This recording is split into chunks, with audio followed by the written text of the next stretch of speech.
you don't want if you don't want to be seen or heard, you can turn your video and your audio off, but it is being recorded now, which we do at every session. And um, I'd like to say thanks for coming. We have Tech Labs winter session, which I sort of aptly named on the new one. It's almost finished. Um, winter session, so it's not winter anymore. But anyway, so Pam Duran, if you don't know, if you're new to these tech labs, Pam's been our instructor for about 9 years now, and it's starting to feel like a long time. But she's been doing this with certainly with the Rogen Library and now with the Mid Hudson Library System for 9 years, and we're going on that in 2026. This tech lab is about library apps, the applications that you need to use to access your books and your videos, magazines, anything you want digitally. You can do that from home or anywhere else. That's what we're going to talk about today. So if you're not, or if you didn't think this was the class, this is the class, but stay anyway because it's very, very informative. You really need to do it. You need to listen and learn. And just so you know, before we leave, the next class is the 24th of June, and that's where we're going to be talking about Pam's expertise. It's generative AI. I'm going to tell you just a brief thing about Pam Duran, who is a digital accessibility and multilingual technology coordinator at SUNY Empire. She is an expert in generative AI. She specializes in accessibility design. And she's just our guru of gurus. She is the technology queen, and we love having her. One little known fact, I always bring up a fact that nobody knows about her. I don't even know them. I find them online. This time it is going back to the past. Pam used to work at the Desmond Fish Public Library, Mhm. excuse me, in Garrison, New York, and she founded a program, an after-school program called Project Code Spring that was wildly popular with the kids. And it was an after school program where kids learn to write code and they build their own computers, right? Am I right? So that's That is pretty true. cool stuff. She was definitely into it way back when. So that's the little known fact about Pam. So we're going to talk about library applications today. Look at you smiling because you're just remembering that. That was a great thing. I'm sure Yeah, they I, still use it today. So they we're going to talk do. about library apps, and Pam is here from Florida. So welcome, Pam. Thanks for coming, and take it away. All right, thank you. And I recently was contacted by one of my code springers that I taught 6 years ago, and he decided to enroll in my university. He's a student who's on the spectrum, and I'm an online university, and he decided that yes, he wants to pursue a higher education degree. So it's really nice that you brought up code springers. Um, and I truly love learners. And if you will permit me one moment here, I'm going to share my screen. And I want to honor Janet and John. They have come to so many of our tech labs in the past. We lost them both tragically in a car accident in Laverick. They were incredible people. John was an educator in BOCES like I was, so he understands the nuances of teaching children and students in special education. Both were tremendous supporters of the Rojan Library. Uh, Janet was a reading volunteer at Taconic Hills.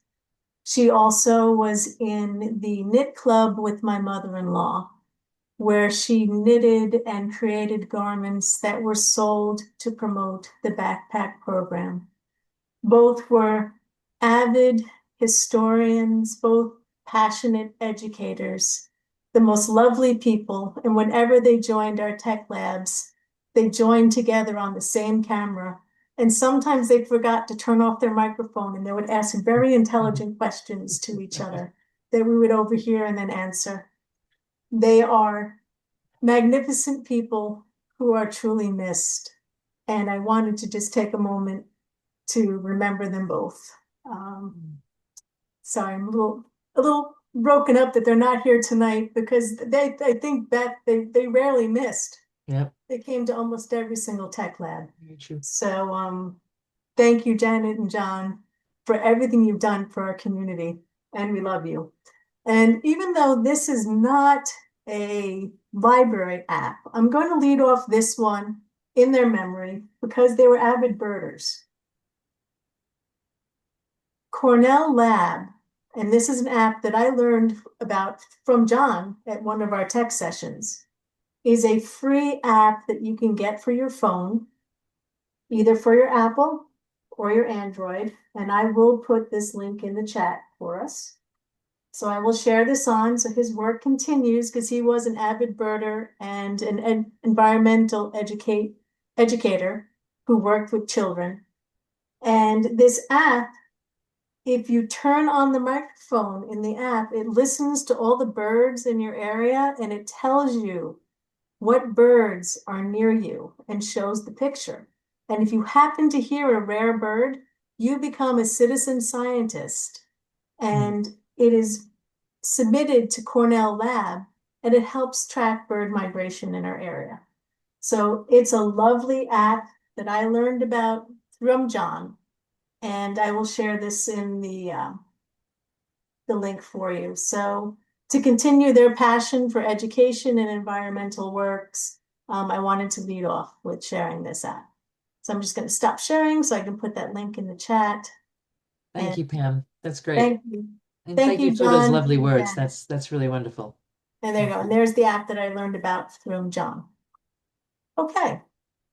So let's continue with what we're going to learn today.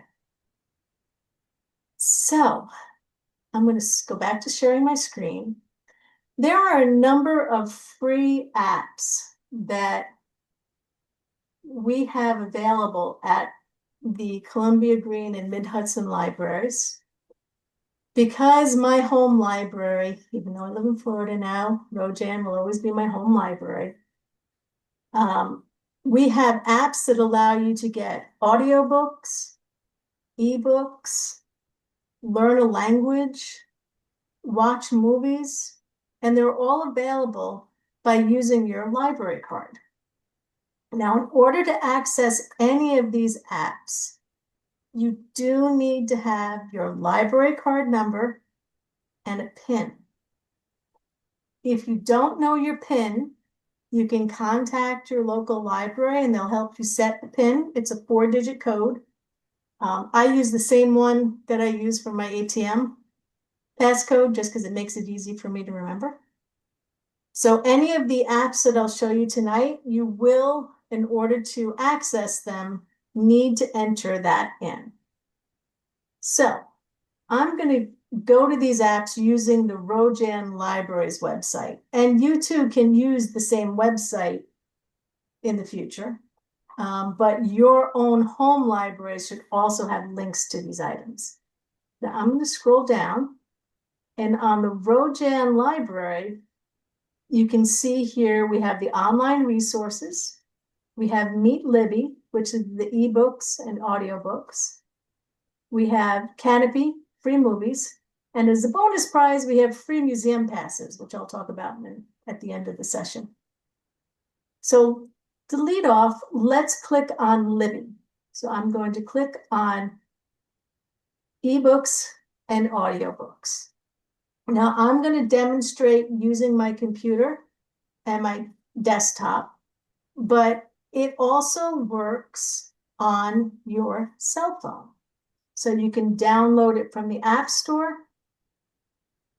get it on Google Play, or if you're someone who uses an Amazon Fire Stick or someone who uses a Kindle, you can also use the Amazon App Store on your Kindle to get the Libby app. But you can also visit online, which is what I'm going to do now, just because the screen's bigger and it's easier to share than sharing on a small screen. And when I click on the Libby app, it's going to log me in. And when you're not logged in, you will get a screen that asks you for your library card number and your PIN. And it'll also ask you to search for the name of your library. So I will search for Roloff Jansen. If you're the Claverick Library, you can put that in there. Whatever the name of your library is, and eventually all of them will just say Mid-Hudson Library System. So no matter which name you pick, when it says Mid-Hudson Library System, that's your library system. So that's where your card's going to work. So then once you log in, I'm going to make it just a touch bigger so it's a little easier to see. There we go. You get this interface, and it looks the same on your cell phone. It just might be a little narrower. At the bottom here, you see a search, magnifying glass. You have a book. You have a home key. You have a stack of books and tags. Now, the first one I'm going to click on is this search. And when I click that, that's how I can search for an author or a title that I might want to look at. So I'm going to let's do King, for Stephen King. And you'll see I have Barbara Kingsolver, King's Ransom. Here's Stephen King. So if I click that, this offers me all the books that are available by Stephen King. Now, one of my preferred ways to do this is using my cell phone, and I have my cell phone connected to the Bluetooth in my car. So if I want to listen to the audiobook in my car when I'm driving, just by hitting play on my cell phone, the audiobook will automatically start playing through the car. It's a very nice thing. So here we see we have 65 books by Stephen King. 59 of them are audiobooks. So that means the majority of them are books you can listen to. The others are ebooks that you could read on your iPad with a Kindle app, or you can read with a Kindle itself or a Firebook, all of the items they have there. So here you can see we have the covers, we can see the items that we have. Some of them say place hold, and some of them say borrow. Now, even though they are digital items, we only have limited copies of them in our libraries. So place hold means that we only have 3 ebooks available, and just like a physical book, you have to wait for someone to be finished and return the book for you to take it out. If you see borrow, that means it's ready to go right now. You could check it out and have it. So if you're someone who's trying to get some books to listen to, maybe on your plane trip or your train trip, or to take on vacation with you, and you need the book right now, you want to look for ones that say borrow. But to make it easy, because that's a common need, needing that ebook or that audiobook right now, you also have these filters. So this is just books. This will give me audiobooks. This button says available now. So if I click that button, it will show me only the books I can check out right now because I need them.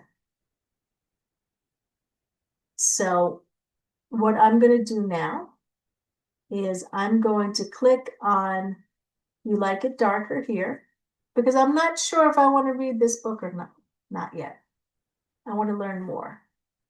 So when you click on the book, you can see the synopsis from the New York Times Book Review.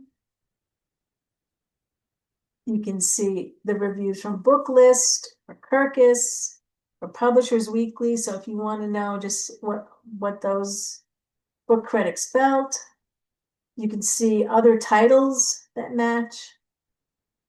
And the nice thing here is you also can read a sample. This one is an ebook.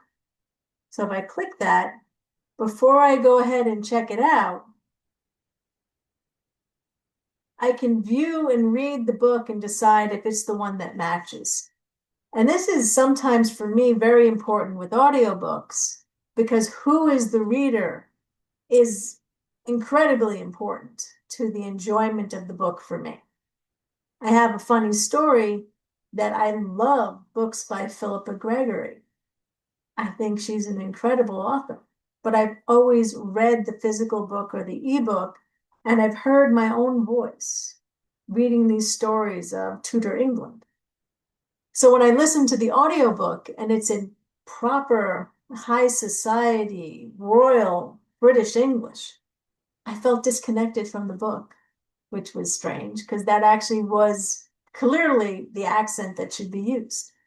So when you get to audiobooks, not only this example, you can read it, but you also could listen to it and make sure you enjoy the reader before you check it out. Now, when you have an ebook like this one, at the very top here, you see this A? If you click on it, it allows you to change the size of the text, which is wonderful because sometimes large print books are not very robust collections within our library system. And sometimes the latest novels aren't always available in large print. So by using Libby, you can get almost any book that's out there and turn it into a customized large print book for yourself. Here, it also allows you for reading to change whether it's bright, if it's sepia toned, or if it's dark. For myself, if I'm reading in bed, I prefer the dark screen because I feel like it allows me to relax more and it doesn't like shine in my eyes when the room is dark. Sepia creates a softer glow, almost like a real physical page.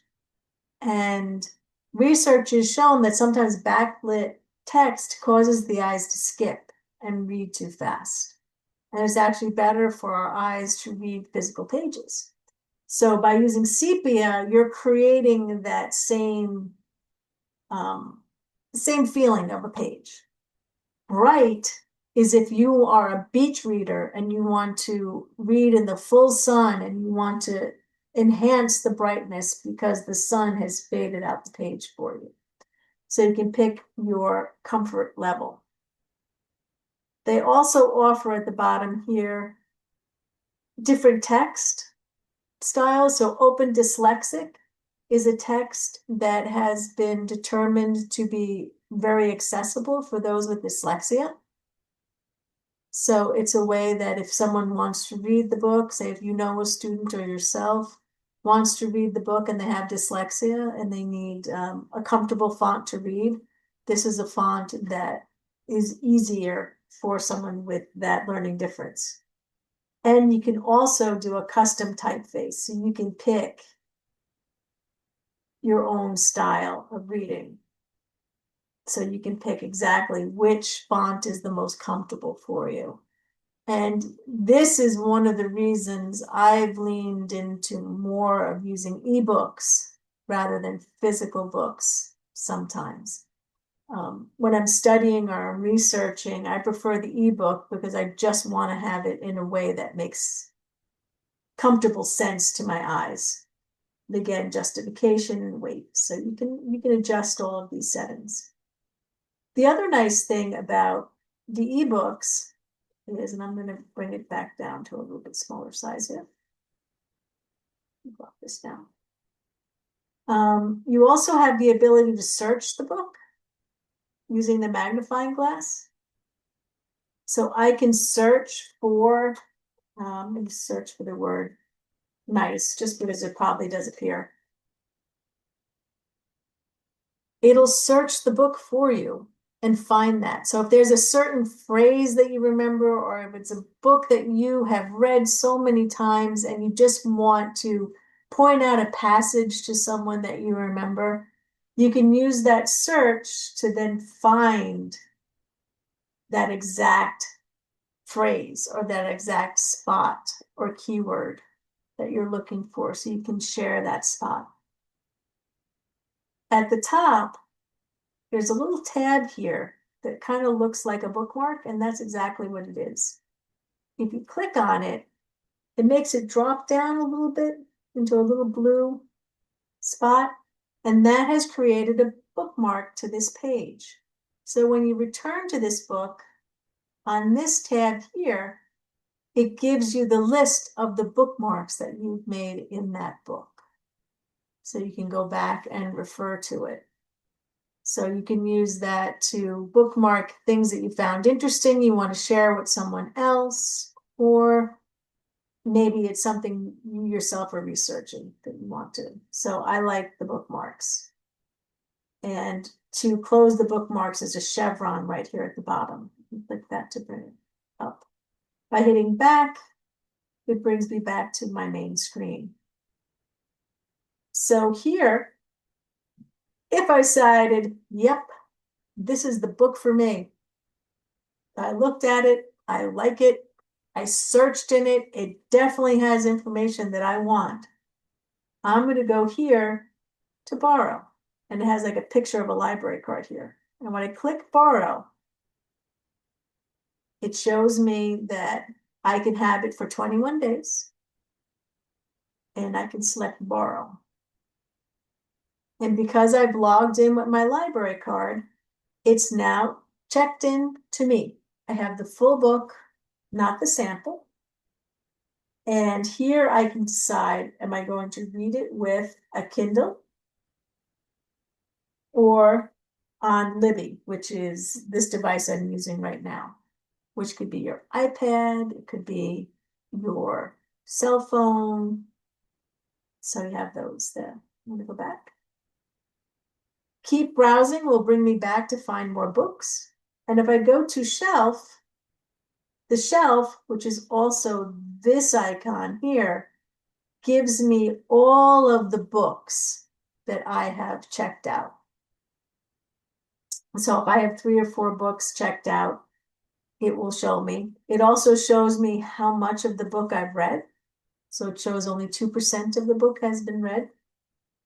And it tells me, and this will count down. I have it for 21 days, 22 days, 23 days, no, 20, 20, 19, 18 drops down. The nice thing about ebooks is they turn themselves back in. So you don't have to remember to check them back in. At the end of 21 days, they will turn themselves in for you. And then you can check them out again if you haven't finished the book. And the bookmarks that you created, it remembers with your account. So say if you checked out this book, you went on vacation, you came back and like, oh, it went back because it was due back. You find it and you borrow it again. Your bookmarks are saved to your account. So you go right back to the page where you left off. You don't lose your place. And that's the same with the audiobooks as well. So it's a nice item. Now, let's go back to search. And I'm going to go back to Stephen King. I'm going to take off the available now. I'm going to remove this filter. And I'm going to go to this one here, which says place hold. I really want to read this book, but it's not available. There's other people who have checked it out right now. So doing the same kind of process by saying place hold, I can click this and it says there's 5 copies in use. There's 0 people waiting. So as soon as one of the 5 turns it in, I'm next. And I select place hold. What will happen is my email address that the library has will get an email saying, hey, the book on Libby you reserved is now available. And all you need to do is click the link in that email and you will get that book added to your shelf. So it's way to get those books. There we go. Excuse me, Pam, there's a question in the chat by Sure, Denise. sure. And what's I can't really see it while I'm sharing. What, do you She mind? wants to know, do you use bookmark to mark your page when stopping for the day or the night? Do you mark the You page with your bookmark? You can do that, but it does remember where you left off. That's a great question. So wherever you stop, it'll automatically open the book to that page again for you. But if you know that you're going to be going on vacation and it might get returned before you get back, you should bookmark your page in that instance. So that way that it's recorded in your account. It's an excellent question. Okay. So now I'm going to go back here to the bottom of the screen where it has the circle, and that's kind of like my home, my profile. And when I click on that, I can see I have my cards, I have my library, I have all of these things here. Surveys, reset everything, copy to another device, back up your data. So there's a whole bunch of items here. What I'd like to point out is language. You can switch the language of Libby to one that you are, maybe it's your first language or it's a language that you're learning, and you can get those books in that language. So it's a nice little feature there. Okay, now I'm going to go here to my shelf, which is the stacked books. And you'll see now I have one book on loan, which is the one that I've just checked out, that we looked at. And then I can see the books that I have on hold. So actually, I'm still waiting on this one. It's a book of poetry that I want to read. So, and I'm willing to wait for it because I've heard it's great. And this one here, it says it might be 2 weeks to get this one. So, and I'm first in line. So you can keep track of your items there. If you get the email and you don't click on it or you ignore it, after 1 week, they just automatically take away your hold and pass it on to the next person online. So if you don't want the book, it's kind to go in here and say, no, please cancel the hold. But if you don't, or you don't have the opportunity to, it will, after 1 week, just take it away and pass it to the next person that's on hold. Now let's go back to the search. And let's go to audiobooks. So I'm going to stop sharing for a second because I want to share with sound so you can see the audio questions.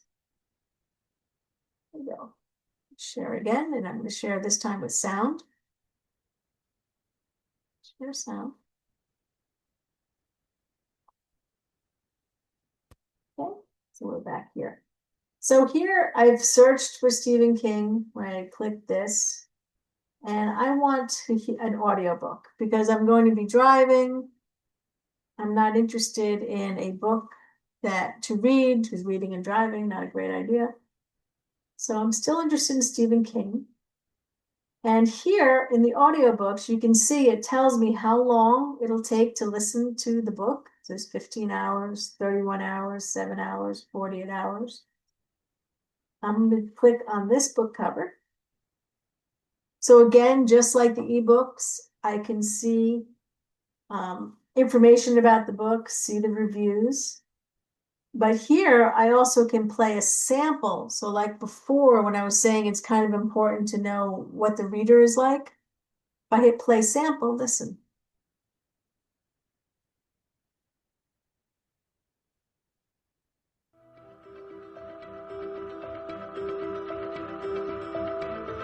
Simon & Schuster Audio presents Elevation by Stephen King, read by the author.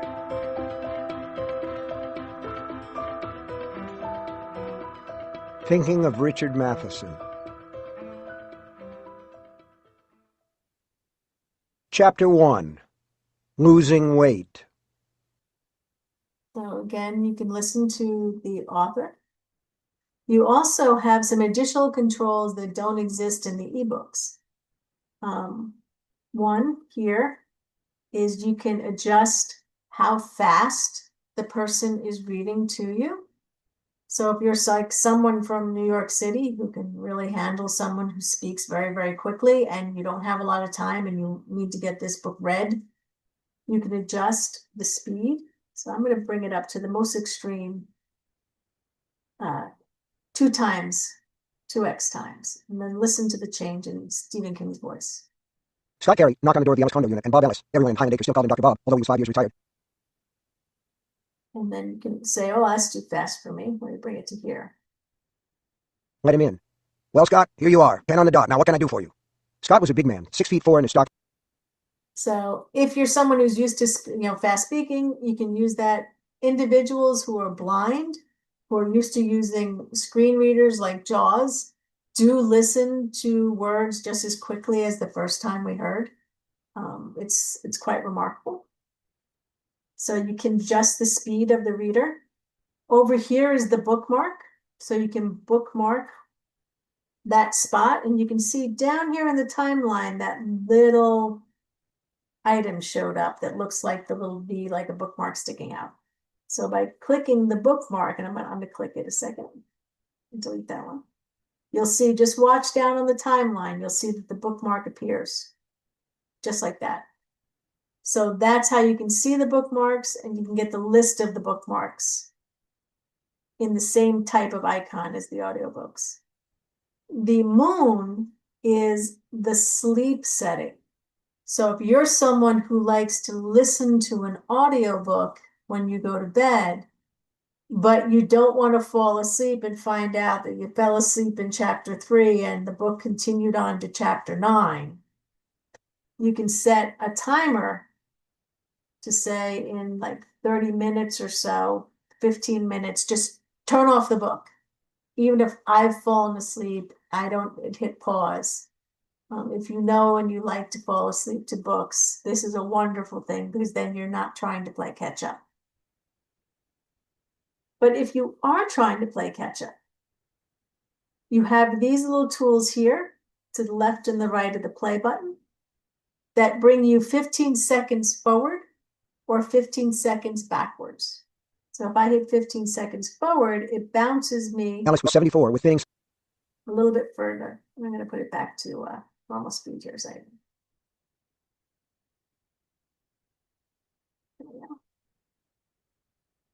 Silver hair and a small limp that didn't. So you can keep moving it forward 15 seconds. So if you did, had to answer the phone, or you were cooking, or you lost track of where you were, you can use these 15-second rewinds to try and get back to the spot where you were when you lost connection with the book. So you have both of those items there. Okay. So here, if I decided I wanted to borrow this book, I would select borrow.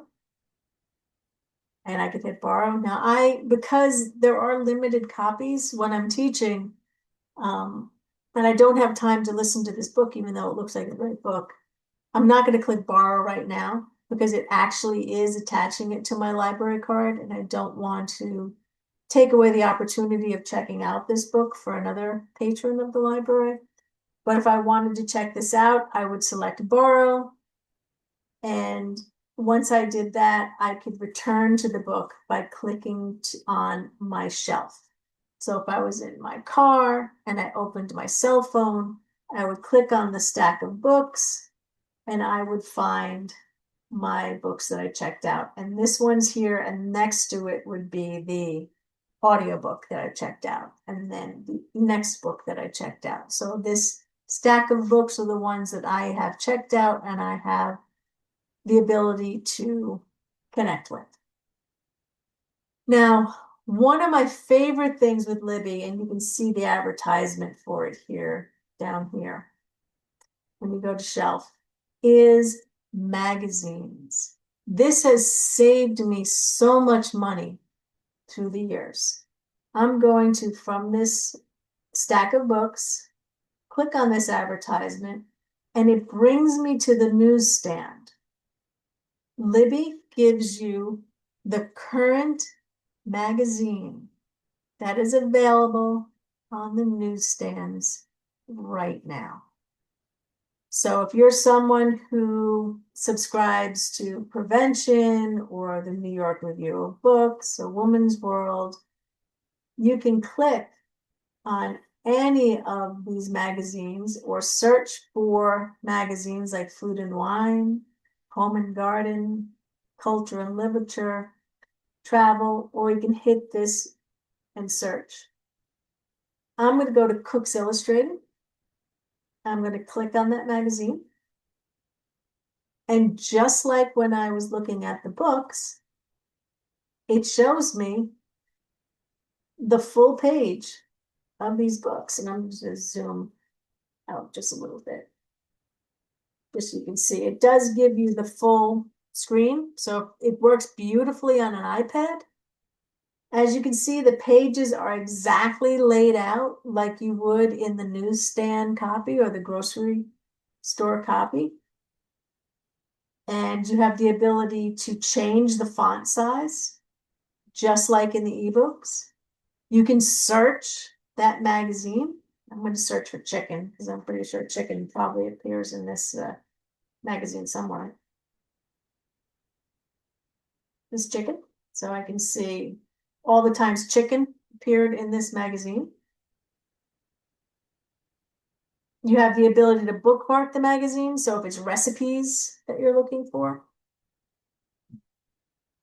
And then here, this allows you to zoom in tighter. So you have a plus sign and a minus sign where you can zoom in and zoom out if you want to see something up close.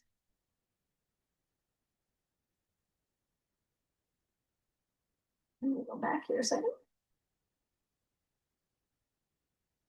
It's stuck, you know. I'm just gonna use my back arrow on my computer here. There we go. So now you also have, now that I said, oh yeah, Cooks magazine, that's great. You can say, do you want to keep this issue? Yes, you get to keep it on your iPad. It's not downloaded onto your iPad, so it's not using up any storage. It's not taking up any room on your cell phone, whichever. And you can say yes, and then please notify me every time the new issue comes out. Excuse me. So you will get an email whenever the next issue of this magazine comes out, and you can click on the link and you can read the magazine. So this is especially wonderful for anyone who's a foodie and likes to collect recipes, because you can bookmark them just like you did with the bookmarks with the ebooks. And unlike ebooks or audiobooks, the magazines don't return themselves. They'll always be waiting there for you on Libby. So if you're someone who has a stack of magazines that you've been waiting to recycle in your home, and you're like, oh, I really want to get those recipes out of there, or there was this article I really needed and I wanted to cut out before I got rid of it. This gives you the opportunity to take the time to recycle them, because they'll all be here waiting for you. And yes, you can look at past issues of the magazines. So there is a ton of magazines that you can try, you can look at, possibly even cancel a subscription where your library card now saves you money, which is a beautiful thing. So I said it's a wonderful service. It's amazing, and not enough people know about this one. So I think that's a very cool thing. There's many cool things about libraries, and for me, this is one of the greatest. Denise asks if you can copy and paste a recipe or anything, I guess, or an article. Can you copy and paste anything that you get from the magazine? You can if you know how to use the copy and paste of a screen. So if you're using your computer, or you use like Control Alt screen share, there's Control Alt Shift, there's Control Shift S. So if I do, excuse me, Control Alt Shift S, there's different ways that you can snip. So like right now, this came up. and I can snip it and take a picture of that if this was a recipe. And now I have a copy of that recipe. If you're using your phone or your iPad, very often it's holding the volume up and the power button at the same time. And that creates a screen capture of what you're looking at your screen. And then you can find it in your photos. So if you prefer to save a recipe or maybe a knitting pattern that you see in one of these magazines, you can do that as well. So it's a good question. It is possible. It just varies on from device to device. But whatever device you have, look on Google for how do I do a screen capture with my Android, or how do I do a screen capture with my iPad? You know, how do I do it with my Mac, or how do I do it with my PC? So, okay. Now there's another section here where tagging is, where you can smart tag your books. It's a helpful thing. It's kind of, you can do tags like I borrowed this already. So when you're in a book, there's a picture of the tag that looks like this, and you can tag it as, yeah, I read this already. Because sometimes when you love an author, you can't remember all the titles that they wrote, especially if they're prolific. And it's a good way to say, nope, oh, I read this one. Nope, don't need to read it again. So you can use those tags, or you can tag it and put a custom message. Recommend this one to Mary. This was a great book. So you can tag things for you. And then smart tag is when other people tag certain things. You can get notified that your friends liked it. It's a little more complex. It's not necessary to use this product, but if you do a little bit of a deep dive, the tags is a lot of fun too. Okay. So, any questions on that one? Because I'm going to move on to Kanopy next. No questions in the chat, Pam. Okay. So here I am back on the Rojan Library's website, but Libby and Kanopy icons like these should appear on your website. But if you can't find them on your home library's website, you're free to click on them here. Kanopy is kind of like Netflix, but it leans heavily into documentaries.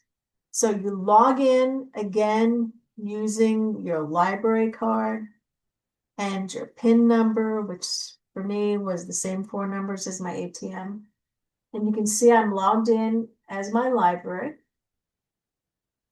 And here you have movies that you can look at. This one here, The Librarians, was recently featured at the Rojan Library. And I just missed getting there on time, so I didn't go. And I regret that because I wanted to see this movie. It's a great film. I recommend it to everybody on this Yes. Zoom call. It's a fantastic, fantastic film. Yeah, it's a great way to practice Kanopy if you want to just try a movie here. So here we have The Librarians, and if I click on it, you can click Watch Now.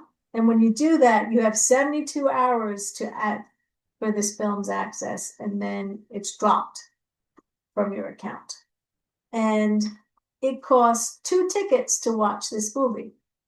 If we look over here on the far right, next to where it says Pam, it shows that I have 15 tickets available to me to watch movies. So once my 15 tickets are used up, I have to wait for that to refresh again before I can watch more movies. So it's like Netflix, where you have a whole bunch of movies that you can watch. But it's unlike Netflix, where you're kind of rationed. How did you get those tickets, Pam? They get refreshed. So you start out, like if I opened up Started with Kanopy like right now, 15 in the month, okay. and then at the next month you can get 15 tickets. Everybody back. gets 15 tickets to start with. Correct. And you Okay. can't like pay to get more tickets or anything like that. Right. It's just, You just get them. just to clarify, this is Tammy from Yeah. Rojan. Hey, Tammy. So each library can set its own thresholds, and our library has set 15 tickets. Some may have more, some may have less, but it refreshes every month. So they don't carry over. So if you don't use them, you lose them. But um, you will get like 15 the next month, or 5 or 10, or whatever your library has set Yeah. as the limit. Good to know. So thank you, Tammy. And Thank it's you. important to be mindful then. So just like, oh yeah, boom, click it because you're eating your tickets. So make sure you really want to watch the movie. And I really want to watch this. And it's important to note too that many smart TVs, so if you have one where it has the smart, or you have a Fire Stick or a Roku that you pop into the back of your computer, if you go into the app section and search for Kanopy, you can log into Kanopy on that app on your TV, so you can watch these movies on your TV, your smart TV or your Fire Stick or your on stick, whichever. And you can watch these on a nice screen in your living room with popcorn, like you would normally like to watch maybe a movie. You don't have to sit in front of your computer to watch these movies. And this one I definitely want to watch. It's going to happen for me soon. Now, Tammy, am I right that a few movies are ticket free when they have like That is true. Some are free, especially the children's movies. I think those are pretty much all free. yeah. A lot of them are anyway. Yeah. And I clicked on Canopy Kids, and you can see there's a whole bunch of movies that are free. So sometimes when you have the little ones come to visit the house and they're bored and they're tired, and they're used to having Disney Plus and all these other things attached to their world, and they want to watch fun movies, you can go to Canopy Kids, and they can choose any of these movies to look at, to watch. There's things like Blippi, which I know is very big with their preschool set. So you can go through and let them just use their remote control and find things to watch. So that is wonderful. And then when you go up to the top and I exit Canopy Kids, I'm out of the kids selection. So here with this puzzle piece is where you find Canopy Kids. Okay. And very often when they have a movie that's free that costs no tickets, it's usually somewhere here in these banners. So if I click, I can see the featured items in the marquee. So it's a wonderful item. Now let's go to the bonus prize that I have enjoyed for years. Let me go back to the Rojan Library. Excuse me, I think I just closed it by accident.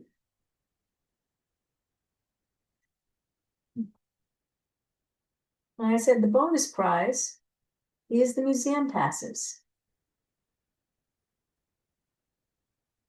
So here, under free museum passes, there are a number of museums that offer free passes to library card holders.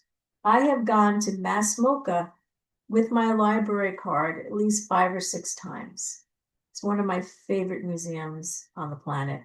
You can see here we have the Albany Institute of Art, the Bennington Museum, Hudson River Maritime, Thomas Cole Site, USS Slater. So I'm going to go to Mass MoCA. And you can see this is an absolutely stunning museum.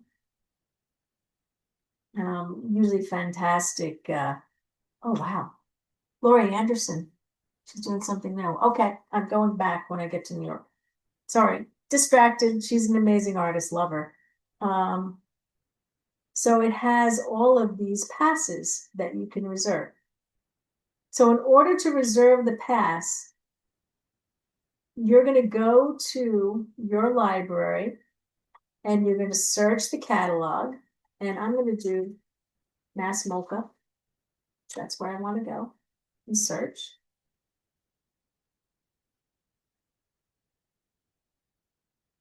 Takes a little bit. And for some of the, didn't work. I think I messed up on that one. We'll go back. We'll go back to Museum Pass. Pam, I would Yeah. we just send people to that blue line. If you click on right that, here. it'll take you There it is. to the Okay. reservation system. Perfect. So here's the reservation. I'm not going to reserve any of these right now. You can see the Clark is amazing too. If you hit book now, you can go down, you can pick the day that you plan on being there. And then put in your library card and PIN. And very often then you get a pass that you print out and you can hand to the museum staff when you get there. There are a few where you actually have to pick up a physical item from the library and use that to get there. And I'm just gonna, how big of a library nerd are you if you've got your library card memorized, right? So here I can say here it admits one person, and I can request up to 3 for the Clark. If I hit continue, it then gives me the pass that I can print out, and I don't want to take this day from someone who wants to use it. But it's a lovely item. Some of the museums actually, in addition to that, will offer a little discount on the gift shop as well, which is nice. So if you have some will allow up to 4 people, families. It varies from museum to museum, and it changes from year to year too. Sometimes they'll decide, the museums themselves, how much they want to honor or offer library patron card holders. So anyway, I would totally recommend that museum trip, especially if you're curious about a local museum. It's a fantastic thing that very few people know about. I'm going to stop sharing because we're almost at time here. See if there's any questions. Janet agrees about the movie as well. Go see the library. Kanopy, can the movie be downloaded and taken on an airplane? Not usually. It has to be streamed. So you need to be connected to the internet for it work. So you do need to have an interconnection, but certain planes like JetBlue have free Wi-Fi available for them, and more ones like that. You can watch the streamed copy on those airplanes, or those, like Amtrak sometimes offers Wi-Fi as well. So then you can watch it. You can't get a local copy now. WorldCat, it's not really an offering, but WorldCat will allow you to search libraries around, and you can use that. I'm going to just share my screen quickly to show WorldCat for those who may not know it. So I'm going to type WorldCat library. This is WorldCat, and it's an aggregated card catalog for libraries around the world, university libraries. So if you're used to searching for books on the Mid-Hudson Library System and doing an interlibrary loan, you can also search for books around the world. Let's see, what do we look for? Let's do education, technology, and classroom teachers.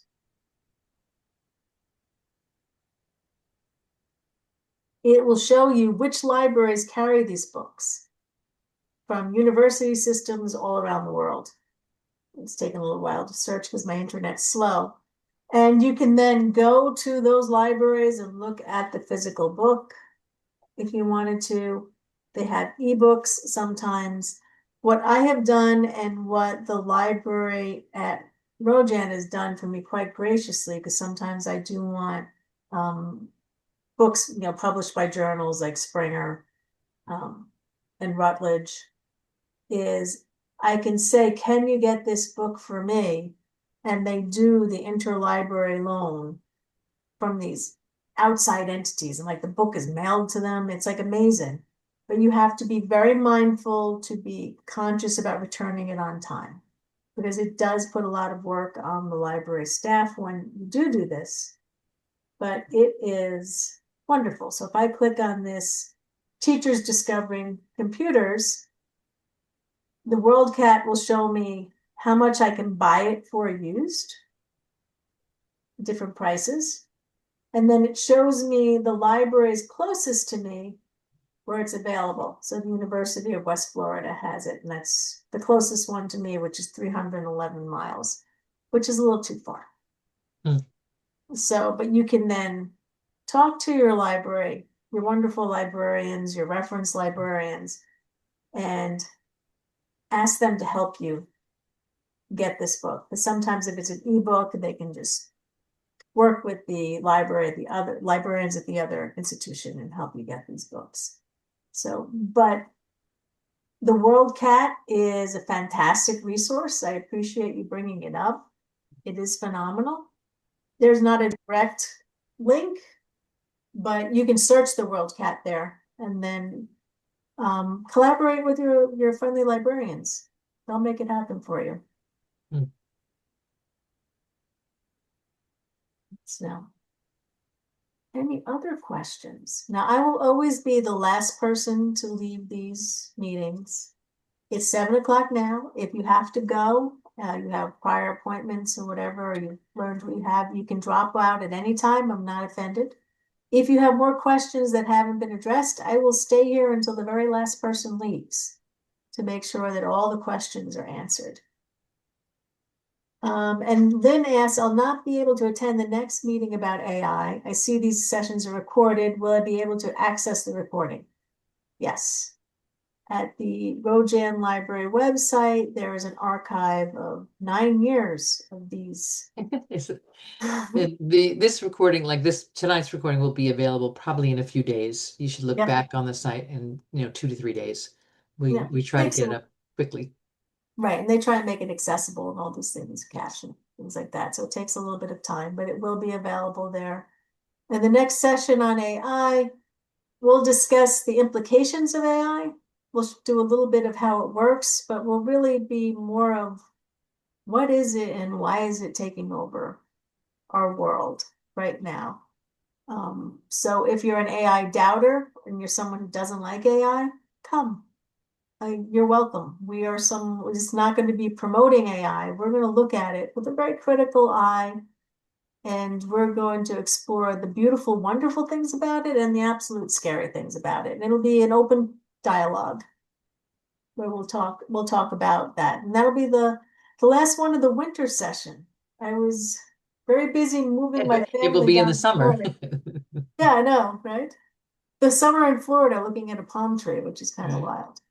Yeah. And for those who didn't hear the first beginning of this session, that's on the 24th. AI, the last session, Tech Labs will be on the 24th, 6 o'clock. And then we'll join up again in the fall.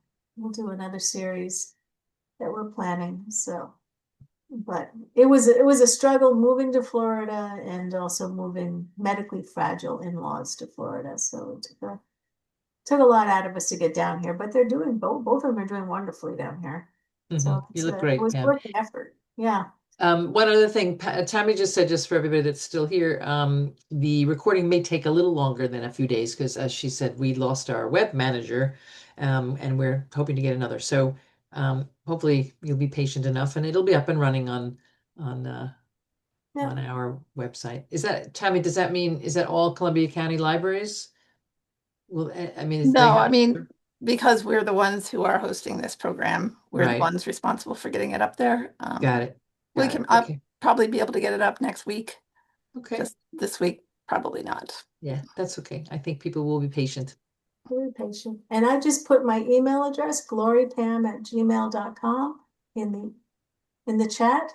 So if you have any questions or you need a refresher on anything, if it takes a little while to get it up, I'm always available by email. And I usually get back to you within 24 hours if you have a question. So if you don't have a question now, but you have a question later, more than happy to help. I will always chat with you. And if it's something that you saw in one of the archives, you're like, hey, Pam, I saw in the past you did this thing about Gmail. I got a question. I will answer your question.